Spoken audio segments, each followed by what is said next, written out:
салому дуруд ба бинандагони шабакаи моҳвораи Паём ТВ.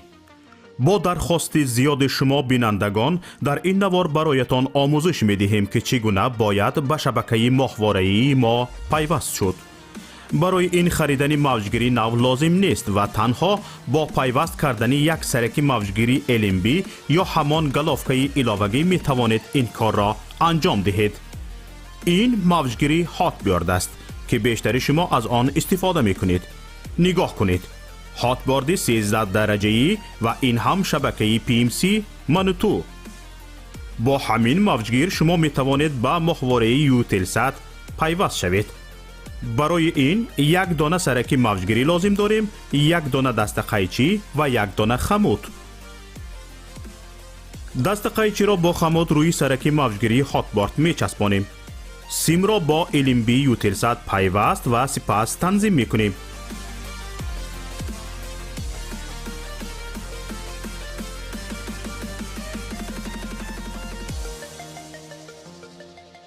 ин ҳам моҳвораи Eutelsat ва ин шабакаи Manutу ки дар аввалин мақом пайдо шуд ва ҳоло мо онро танзим мекунем.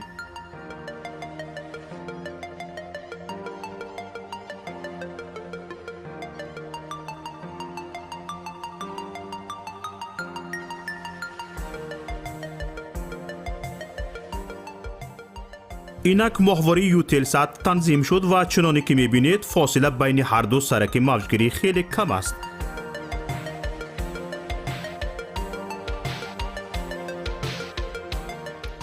акнун метавонед бо ҷустуҷӯ дар ин моҳвора шабакаи Паём ТВ-ро ҳам пайдо кунед.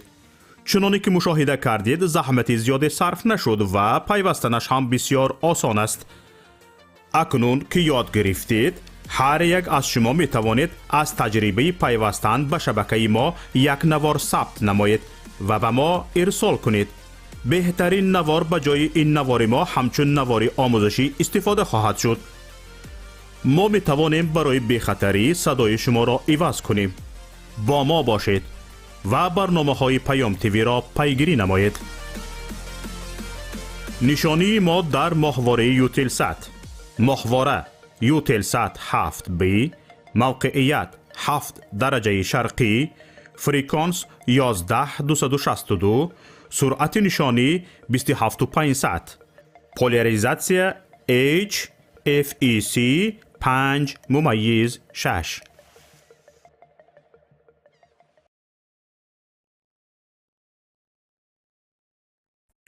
خب سلام علیکم دوستان عزیز، هموطنان گرامی، بینندگان ارجمند. اینک باز ما با شما در برنامه قرار داریم و هفته گذشته نتوانستیم برنامه را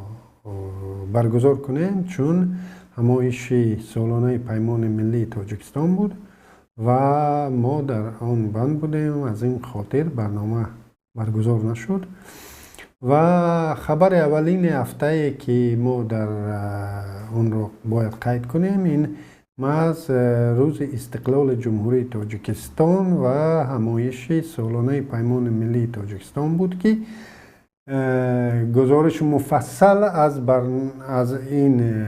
همایش را ما در پایان میگذاریم. در به گفته روسا در اپیسان همین نوار شما در پایان میتوانید سیلک رو پیدا کنید و همایش پیمان ملی رو من به شما توصیه میدیم چون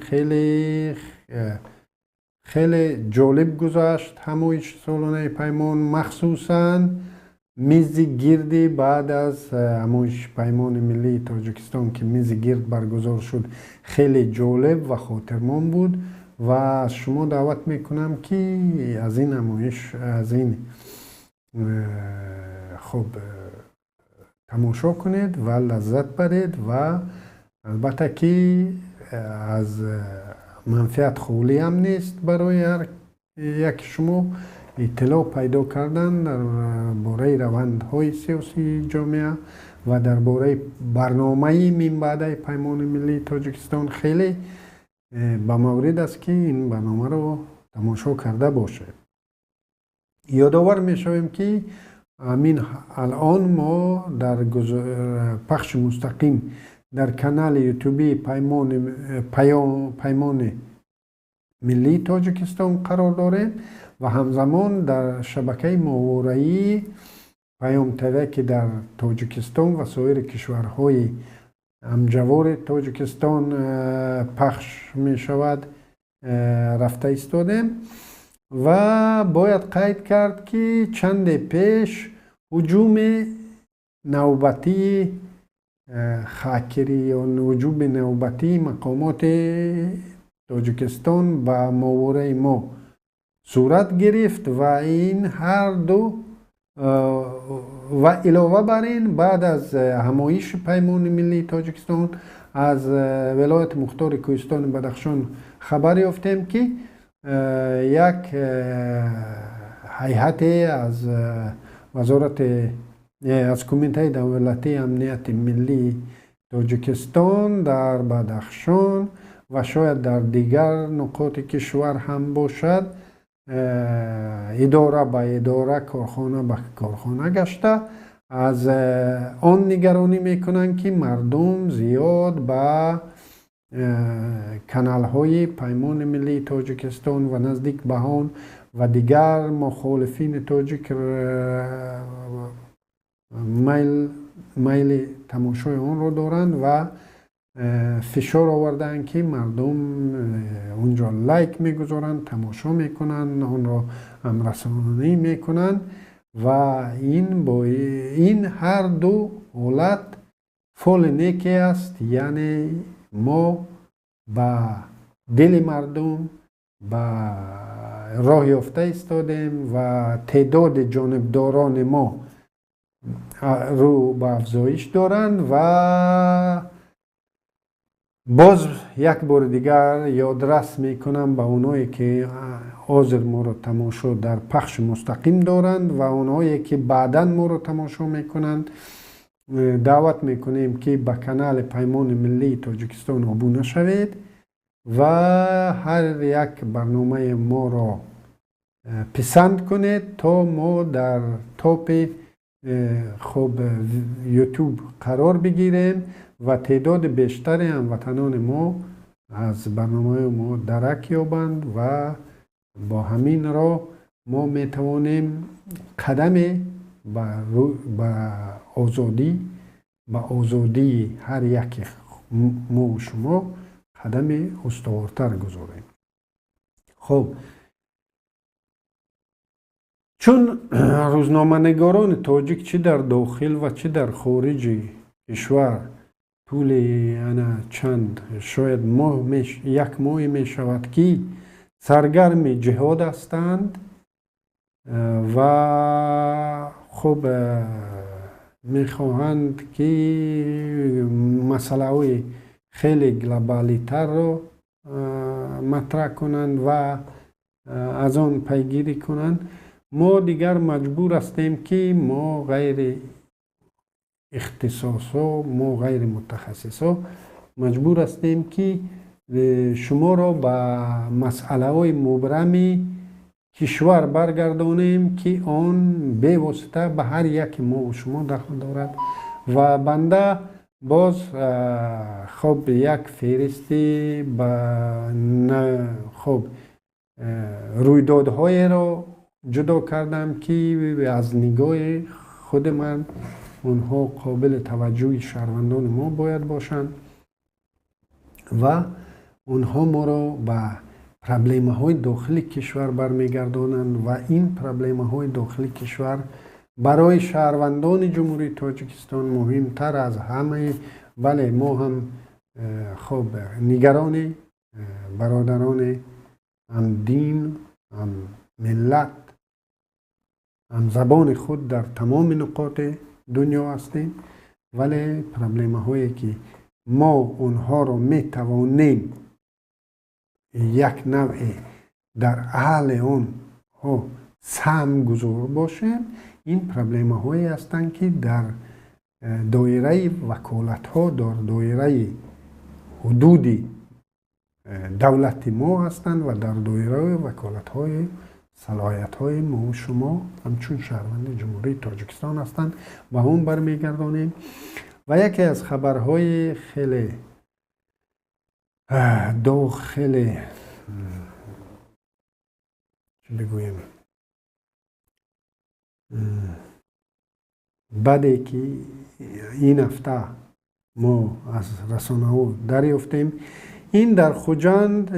اوتاجون دودوبویو 53 ساله طبق گزارش رادیو آزادی 31 اوگوست ساعت 9 سحر از خانه‌اش بازداشت شده. ساعت 11 شب جسدش را به خانواده‌اش بازپس برمیگردانند و طبق گزارش خبرگزاری بامداد موصوف چورخانه را در محله پول چقر میچرخاند و اینچنین تالار ورزشی را در این منطقه مدیریت میکرد و خیلی که خبرگزاری بامداد میارد، کارمندان این اوبا پس از آن که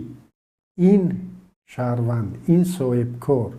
نخواست کریشه اونها را با عباره کریشه اونها را بپذیرد،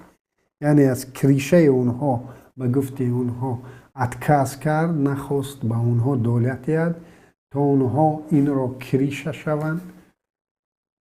او را با اتهام قتل 30 سال پیش بازداشت کرده و بعد شکنجه طولانی او را به قتل میرسانند و این عمل جنایتی نوبتی همین رژیم است و شاید بسیاری ها باز ادعا کنند که در اینجا رژیم چه عیب دارد و فرض کردیم رحمانوف چه عیب دارد، یعنی یک خب شعبه ولایتی، یک شعبچه ولایتی شاید یک نفر متهم باشد. خب ما در ما این رو پیگیری خواهیم کرد این قضیه رو و میفهمیم که تا چه حد خب گناهگاران یعنی جنایتکاران به جوابگری جنایی کشیده می شوند و حق به اقدار می رسد و پس از آن باز با شما در همین شبکه در همین کانال خودمان صحبت خواهیم کرد که تا چه اندازه شخص رحمانوف در چنین جنایت ها شخصا دست دارد. ما به این برمیگردیم. خبر دیگری که این هفته قابل توجهی بنده شد و باید من چنین میشمارم که قابل توجهی همگان باید باشد، این وزیر تندرستی جمال الدین عبدالله زاده اخیراً بعد زیاده از یک ماه پیدا شد و در خب جمهوری تاجیکستان یعنی در روزنامه جمهوری تاجیکستان در روزنامه جمهوری تاجیکستان خب مصاحبه انجام داده است و از لط شدن و جاغ شکستن از طرف جیانهای رحمانوف خب رد کرد، یعنی تکذیب کرد و گفت که با صفت اثبات این گفته‌هاش او می‌آورد که در همین وقتی که گویا جاغش شکسته بود او در سفر خدمتی در روسیه بود و از مسکو در جلسه های ستاد آنلاینی شرکت میکرد، لیکن طبق گزارش رادیو آزادی از منبع های خودش که واقعا این نفر در جلسه ها شرکت میکرد است لیکن چهرهش در اون جلسه ها ظاهر نمی شده است، فقط از خب آوازی شرکت میکرده است و این هم باعث سوال ها می شود و خب و اخیراً رحمانوف با کدام یک اردن یا مدال این وزیر را قدر کرد به خاطر اون که خب یک جبر دیده بود، جبر دیده از طرف اویلای رحمونوف و مجبور شد که او را یک نوع قدر کند. خب خبر دیگری که خب خیلی جالب است، خبری که برای محض تاجیکان و تاجیکستانیان جالب باید باشد. در ناحیه مرغاب در عرفه جشن 30 سالگی استقلال میدان پرچم ساخته شد، مردم ساخته می شود که در خودچوب آن برابر 35 متر بلندی دارد و متای درازی 65 و برش 31 متر در آن جا داده شد به صفت پرچم ملی تاجیکستان. و این خبر را یک خبرگزاری نزدیک به حکومت خب چی بود؟ یک خبرگزاری به حکومت نزدیک یک کانال یوتیوبی و خبرگزاری که نامش سرقال است و اون گزارش های نزدیک به مقامات کشور هستند و البته که در اینجا مبلغی مصرف شده برای خب ساخته به استفاده دادن این میدان آورده نشده است و در اینجا و در عرفه زمستانه که الکی در ناحیه مرغاب ممکن است گفتن که زمستان رسید، ماه سپتامبر الکی در این منطقه باید در خانه علو کنی و آیا آمادگی به زمستان به همین خیل آمادگی به زمستان گذرانی دارن که به همین استفاده دادن همین میدان خب پرچم ملی را داشتیم. در اینجا می سازد یک خبر دیگری را از این هفته درباره از ازبکستان به شما رسانیم که در ولایت نواحی ازبکستان اولین استانسیه برقی آفتابی با اقتدار 100 مگاوات خب به استفاده داده شد که با مبلغ عمومی $110 میلیون ساخته شده است و از طرف یک صاحبکاره. در 2 سال نزدیک در این کشور در نظر است که در ولایت های نمنگان، سمرقند، خوارزم، سرخندریا و قشقدریا 9 استانسیه برقی آفتابی دیگر با اقتدار عمومی 2100 مگاوات به استفاده داده شده، 4 استانسیه برقی بادی با اقتدار عمومی 1600 مگاوات در دیگر ولایت های این جمهوری به استفاده داده شوند. و همه این نقشه ها در کشوری که خب صادر کننده گاز طبیعی است. تصور کنید که اگر چنین گازی که جمهوری ازبکستان دارد تاجیکستان می داشت، آیا مقامات تاجیکستان یگان حرکت دیگری در ساختمان فرض کردیم، حتی همان نیروگاه آبی با برقی روغن آیا چنین از خودگذشتگی میکردن؟ البته که خیلی زیر سوال است. و ببینید در خود همین ناحیه مرغاب چی نیروگاه های آبی خب چه نیروگاه های آفتابی برقی و چه نیروگاه های بادی برقی بسیار شرایط های قلعی دارند و در سالهای 90 و چند خب در بدخشان آوازه شده بود که یک شهروند شویتزاریا آمده است در ناحیه مرغاب احوال مردم بیچاره را دید است. این مردم اونقدر زیاد نیستند و برای تامین کردن این مردم با چنین برق با چنین برقی که خب گیریم 100 مگاواته که ازبکستان در 110 میلیون دلار ساخته است. خب یک شرکت فرض کردیم IRS می توانست خب همین بیزنس رو نه به خاطر خدمت به مردم این منطقه دوردست بلکه به خاطر بیزنس خود هم می توانست همین رو پیاده سازد. لیکن یک شهروند شویسریا خواسته است که در همین منطقه در مرغاب با او زمین جدا کنند تا او بادبان ها را بیارد و خب یک نیروگاه برقی بادی بسازد. ولی وزارت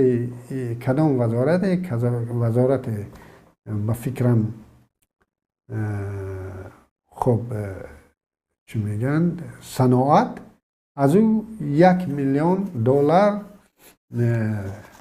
رشوت طلب کرده است که همین 1 میلیون دلار را به ما ده و چیزی خواهی در این نوعیه کردن بگیر و ما به تو زمین را میدهیم. و البته که این نفری که میخواست برای این مردم اذیت کشیده خدمت کند از این اقدامش دست کشید. و خب خبر دیگری که ما بر اثر آنی که همون مجاهدی خب پنچر شده ایم، همه این خبرهایی که داغ روزن در تاجیکستان و برای هر روزه برای مردم تاجیک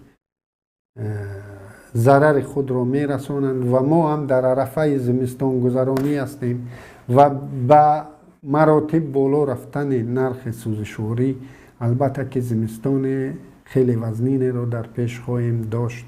چون مردم بینم قرضدار از بانک ها شدگی و بر اثر این قرض ها بانک های مفلس شده ای که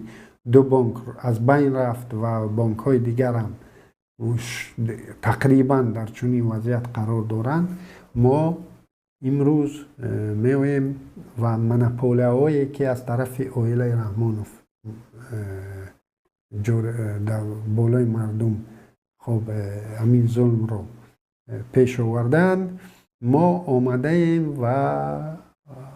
خب در گردی همین وضعیت افغانستان همه مسئله رو مسئله گذاری میکنیم.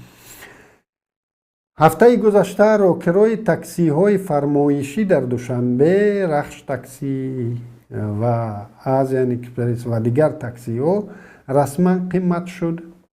و حدود 25-30% و از آن هم بیشتر نرخ استفاده چنین تاکسی ها گرانتر شد و خبرها از سوغدم بود که نرخ خب راکرو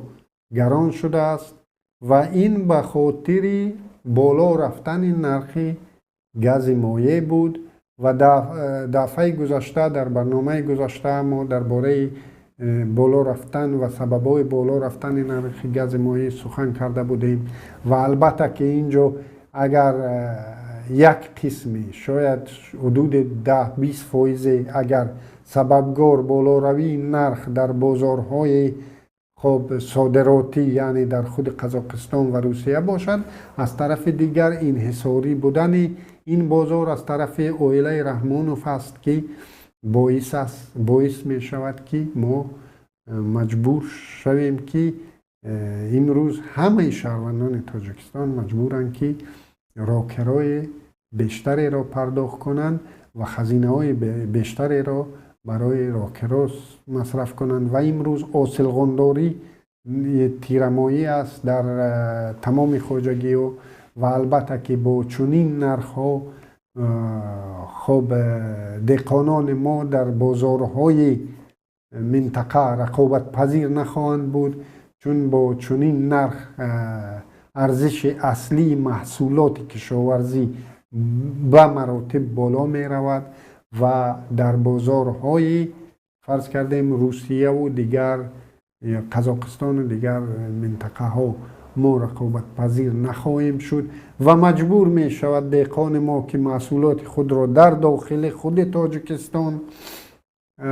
به سودا زند و چون قابلیت خریداری تاجیکستانیان هم در برابر دیگر خود همین دهقانا پست می شود. البته که نرخ و نوا چون محصولات زیاد است و خریدار قابلیت خریدارش کم است، نرخش پایین می رود و همه شهروندان تاجیکستان چی استحصال کننده و چی استعمال کننده ضرر زیاد خواهد دید و ما آمده ایم امروز و در همین موضوع افغانستان گیر مانده ایم و خب مسئله دیگری که میخواستم با شما اون را با هم خوب دقت به اون جلب کنیم. در 7 سپتامبر در شهر اسکول ولایت اسکول کونه ولایت بلگراد در روسیه 2 شهروند تاجیکستان از طرف گفته می شود از طرف یک نفر کارمند وزارت حالتهای فوق‌العاده روسیه که در حالت مستی بود مورد تیرباران قرار می گیرند و یکی از آنها در جای حادثه هلاک می شود و دیگری که این سال تولدش به فکرم 1998 بود، این جوانی که به قتل می رسد و جوان دیگری که سال 2001 تولدش است جراحت برداشته بستری می شود و خب خبر چنین می رسد که گویا همین یک نفر مست شده است و در کوچه بوده است و حالت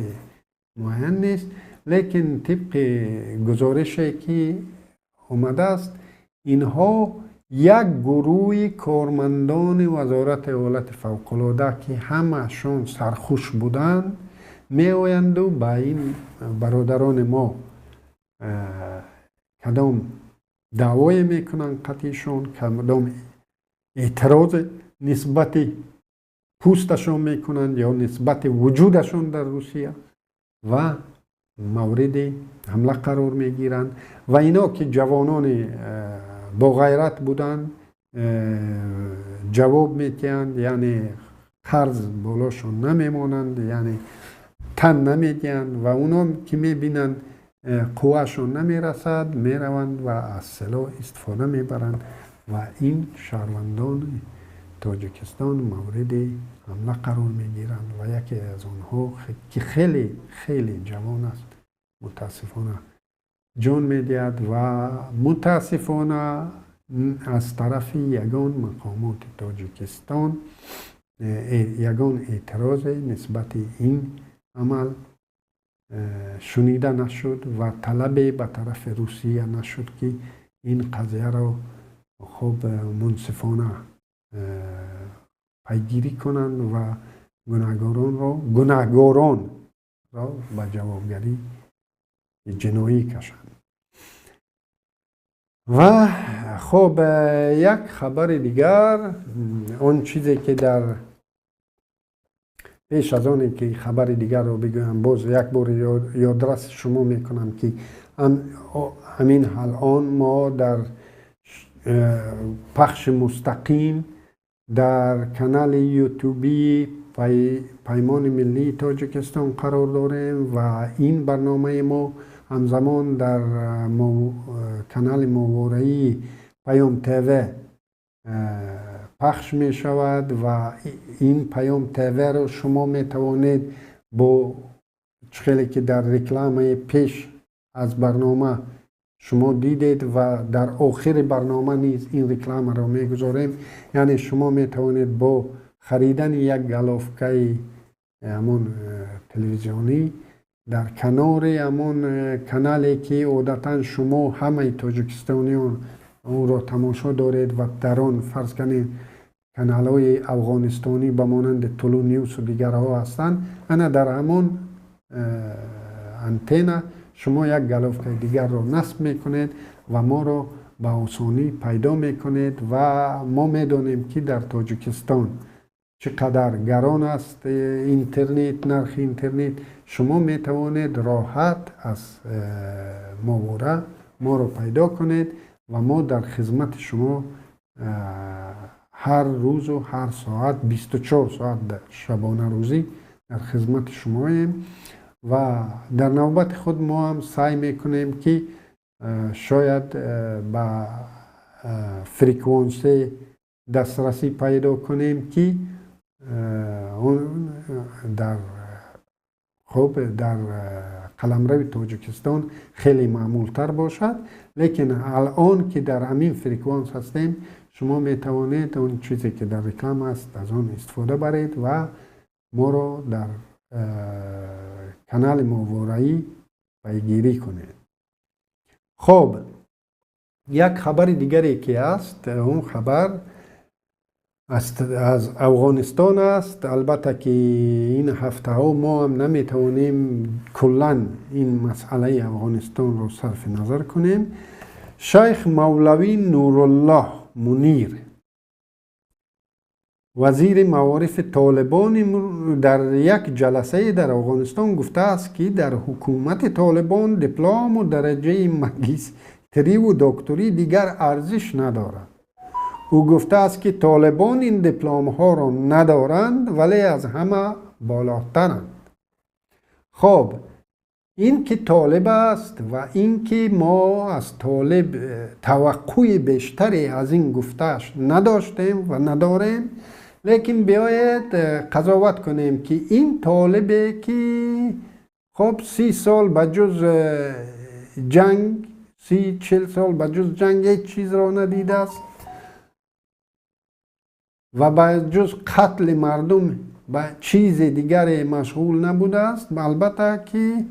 خب به سر قدرت که آمد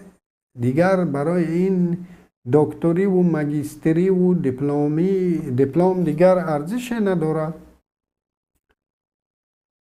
ولی بیاید به تاجیکستان برگردیم، به تاجیکستان خودمون. اون نوردین سعیده که در در همین صورتش است، نوردین سعیده که در قفام صورتش است با همراهی رستم امام علی. اون نوردین سعیده که با همان خب لاتوکوبزاتسی خودش تا چه اندازه از همین مولوی فرق دارد و اون رژیمی که امروز رحمانوف ساخته است تا چه اندازه از همین رژیم طالبی فرق میکند که چند ساعت همین خود رستم امام علی که امروز شخص اول جمهوری است، یعنی نایب پرزیدنت است، جایگزین وارث پرزیدنت است، چند روز این جوان در درس در مکتب میانه شرکت کرده است، ما میدانیم، و چند ساعت این در دانشگاه در درس حضور داشته است و صاحب حتی 2-3 دیپلم شده است و چند روز این در ارتش خدمت کرده است و صاحب عنوان جنرال شده است. و چه فرق بین همین گفته این مولوی نورالله منیر است و این مولوی نوردین سعید که لاتوکوبزاتسی میکرد. این دو از یکدیگر آیا تفاوت بیشی دارند؟ و اون وزیر امروزه معارف تاجیکستان از امین مولوی آیا بجز همون ریش تراشیدگیش و گلستکداریش چه فرق دیگر دارد که میگه که خب مسئله های خسکی را در نشست های مطبوعاتی بررسی نکنید. مسئله های خاصکی اون بود است که حقوق دانشجویان تاجیکستان، حقوق فرزندان خودمون را دفاع کرده ایم و این برای این بنده خدا مسئله خاصکی شده است و بیایید قضاوت کنیم که رادیو آزادی یک سوال گذاشت و باعث تخت و تاز شدید روشنفکران تاجیک شد و اونم به خاطر چی؟ به خاطر قیاس کردن رحمانوف و همین طالب. و برای من شخصا این دو فرزند یک مادر هستند، فقط فرقشون در این است که این ریش دارد، این طلب میکند که خانم ها همه تنش رو بپوشند، این طلب میکند که مردها همه چه رقمی باید باشند. یعنی این هم همون طلب ها رو دارد، همون با حریم خصوصی هر یک انسان وارد می شود و می گوید که در خانه چه خیل باشی، در جامعه چه خیل باشی، چی پوشی چی نپوشی. اینش هم عیناً همین کار را می کند. تفاوت در آن است که این می گوید ازاراتون بکشید و خب رومالاتون بکنید، اینش می گوید که یک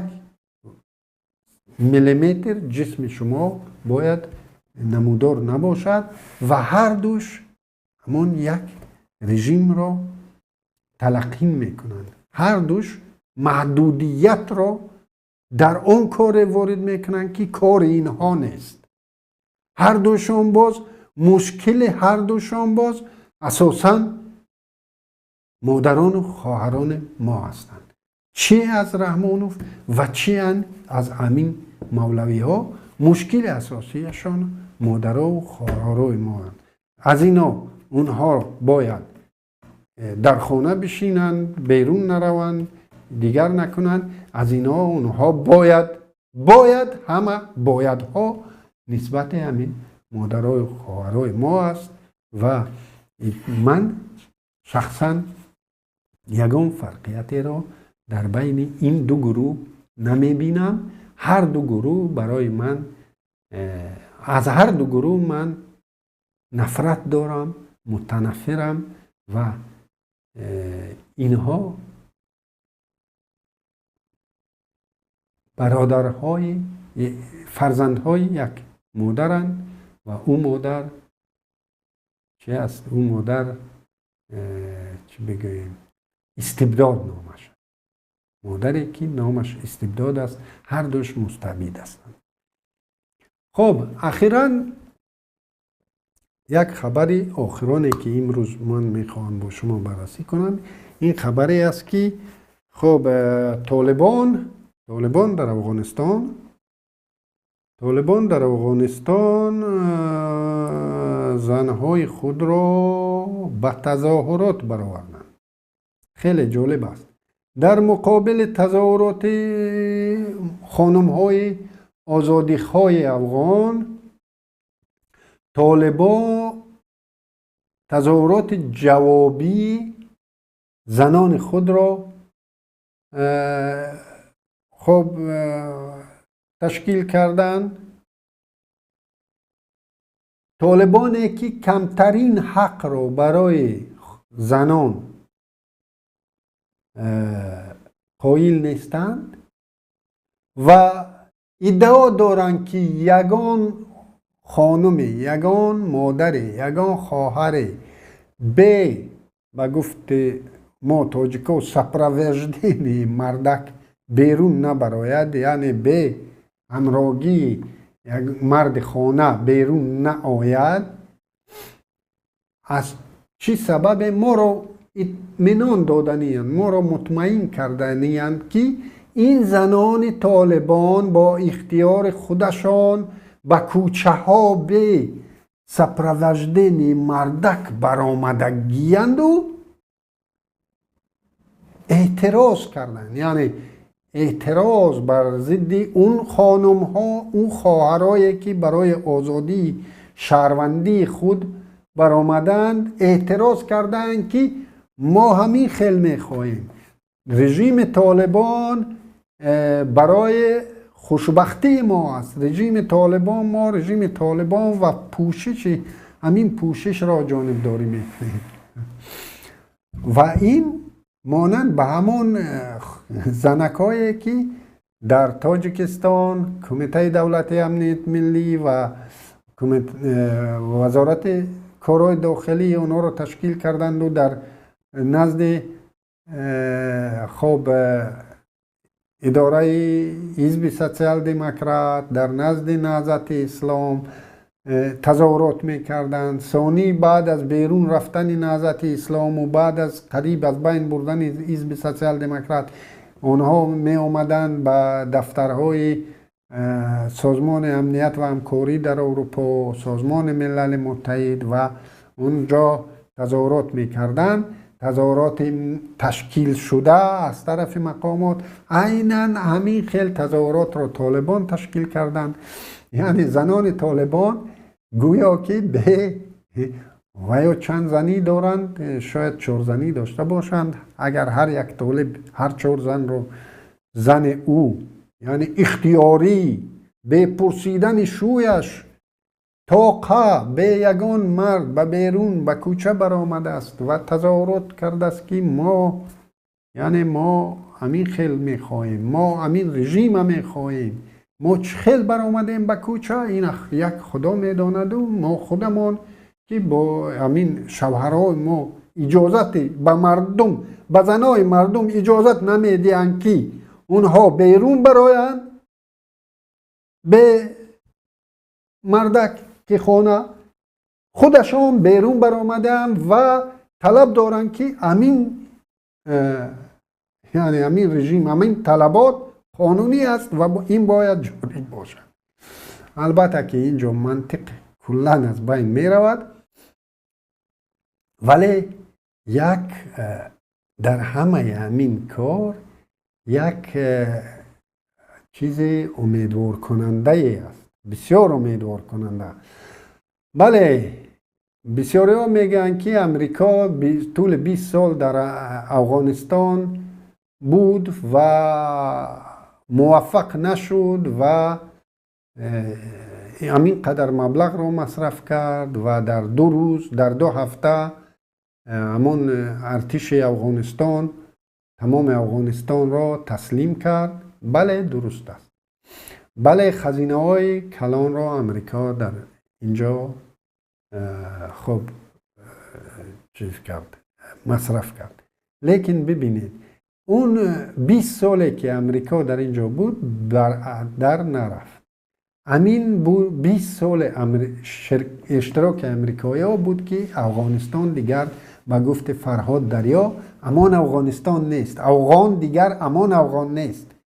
و اون افغانی که حتی پیش از طالب در دوره برهان الدین ربانی و پیش از او بود، در اون دوره هم خانم های افغان اونقدر فعال نبودن، اونقدر حقوق نداشتن، اونقدر از حقوق خود دفاع نمی کردن که امروز میکنن. و این دستاورد 20 ساله شرکت امریکا در این کشور است و این باعث شد که طالبان هم بیایند و اون طالبایی که فقط کتک میزدن، فقط سرکوب میکردن، فقط چنین زنانی را که با چهره‌های کشاد به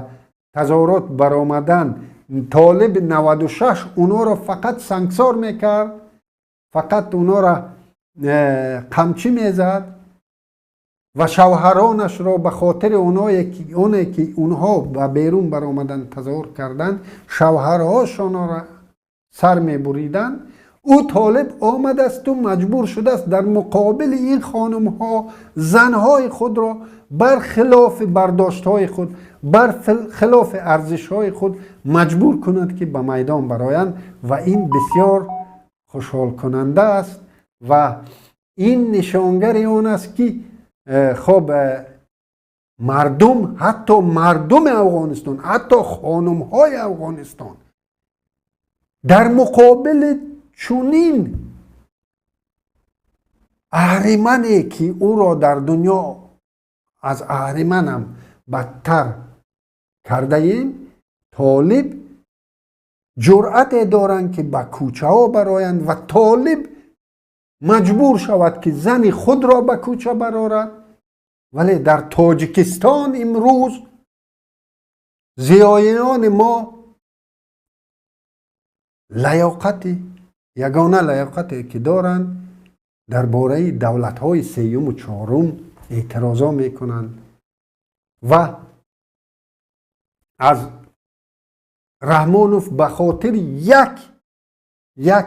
اعلامش هنوزم تعریف دارند که او از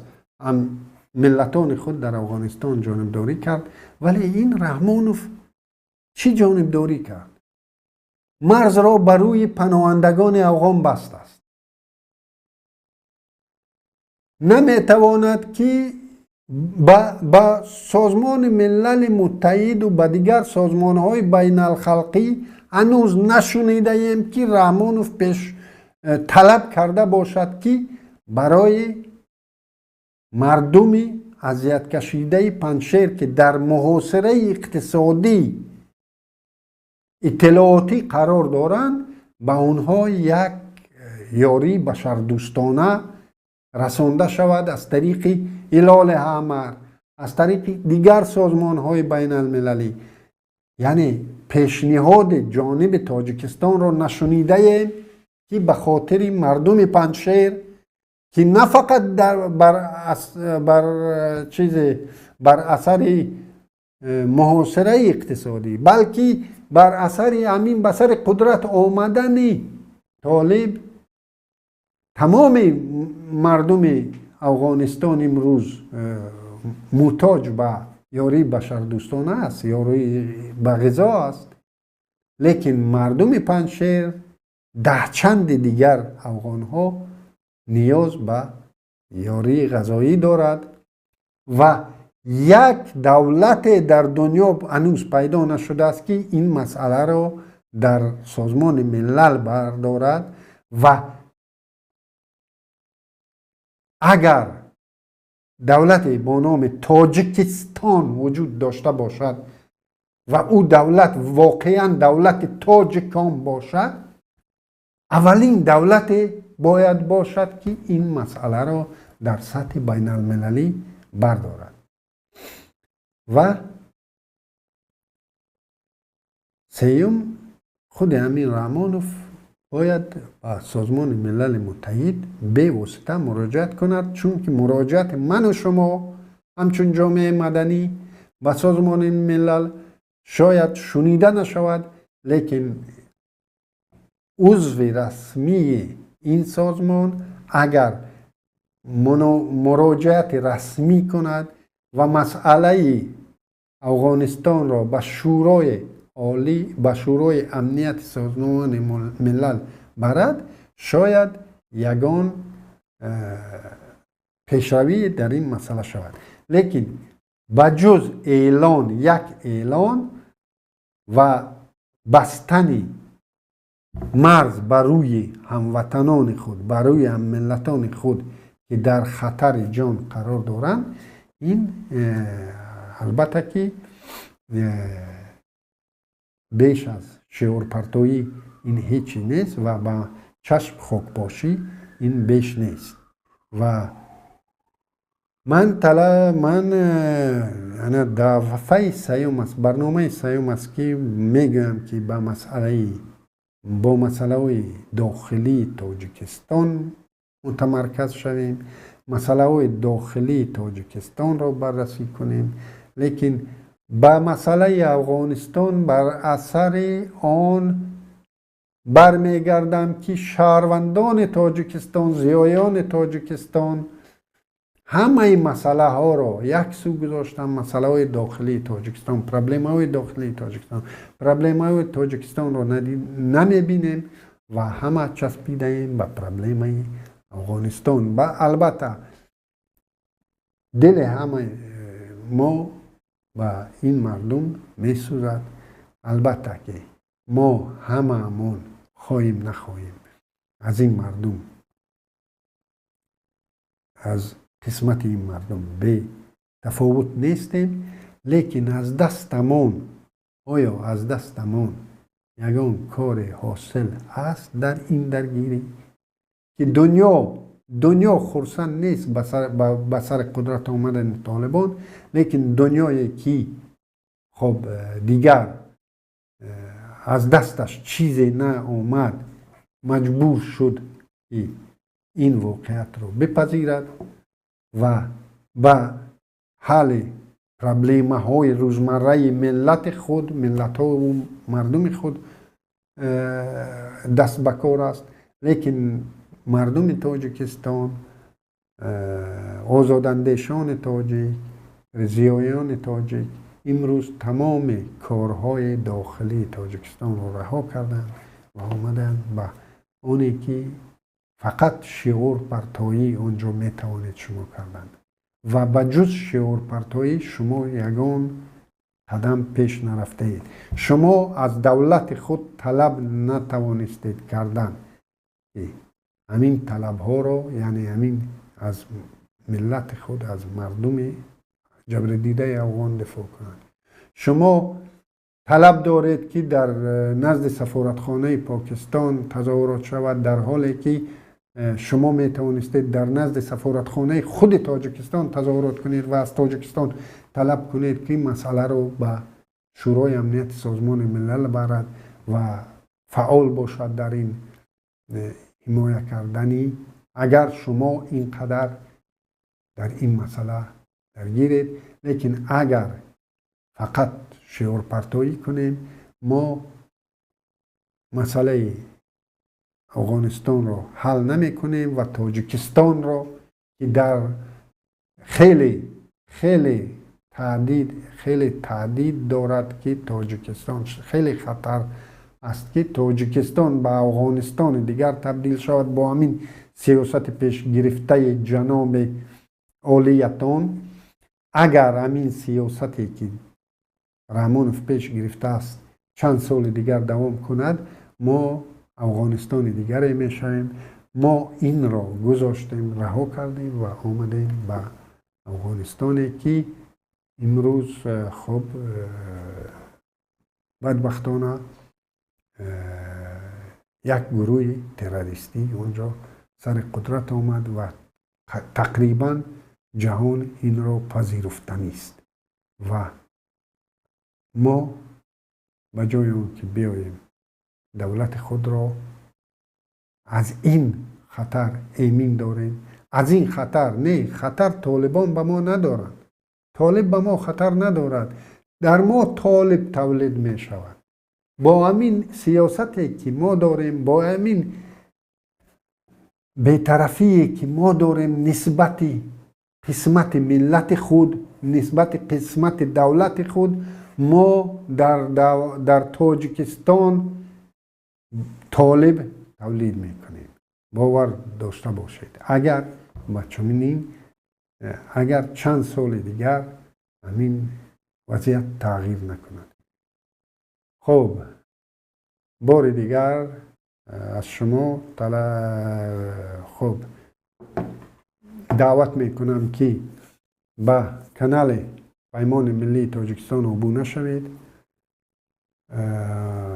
برنامه های ما رو در کانال ماورایی پیام تیوی، در تلویزیون‌های خود، در قلمرو تاجیکستان، ازبکستان، قرقیزستان، قزاقستان، روسیه، ایران، افغانستان، دیگر منطقه هایی که به همین ترکیه، در همین منطقه ها شما می توانید در فرکانس کانال ماورایی ما پیوست شوید و ما را از کانال پیام تیوی پیگیری کنید و ما در خدمت شما قرار داریم. در شرح ها در زیر نویسید درخواستای خودتان را، پیشنهادهای خودتان را، چه خیلی میخواهید برنامه را بینید. حتی برنامه من تا همین روز نام مشخصی ندارد. اگر دوستان نامی را پیشنهاد کردنی باشند، مرحمت نام پیشنهاد کنید. اگر تنقید داشته باشید، مرحمت تنقید کنید. و ما شاید با توسط همین نقدهای شما و توسط پیشنهادهای شما کمی پیشتر رویم و خدا یار و مددگار همه ما و شما باشد تا واخوری آینده. سلام و درود به بینندگان شبکه ماهواره پیام تیوی. با درخواست زیاد شما بینندگان در این نوار برایتان آموزش می دهیم که چگونه باید به شبکه ماهواره ما پیوست شد.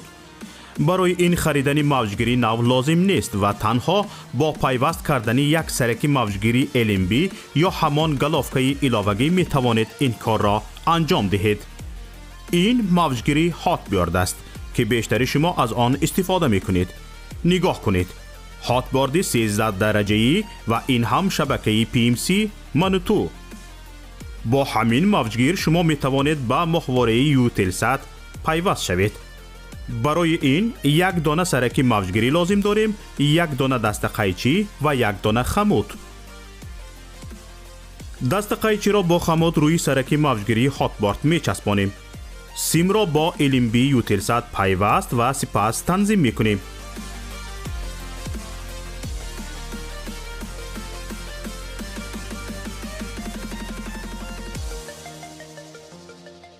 این هم ماهواره یوتلسات و این شبکه منوتو که در اولین مقام پیدا شد و حالا ما آن را تنظیم می کنیم.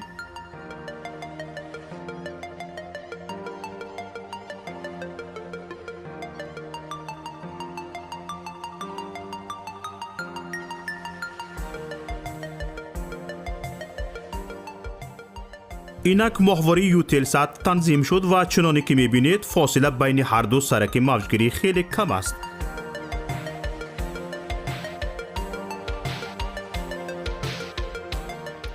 اکنون می توانید با جستجو در این ماهواره شبکه پیام تیوی را هم پیدا کنید. چنانی که مشاهده کردید زحمت زیاد صرف نشد و پیوستنش هم بسیار آسان است.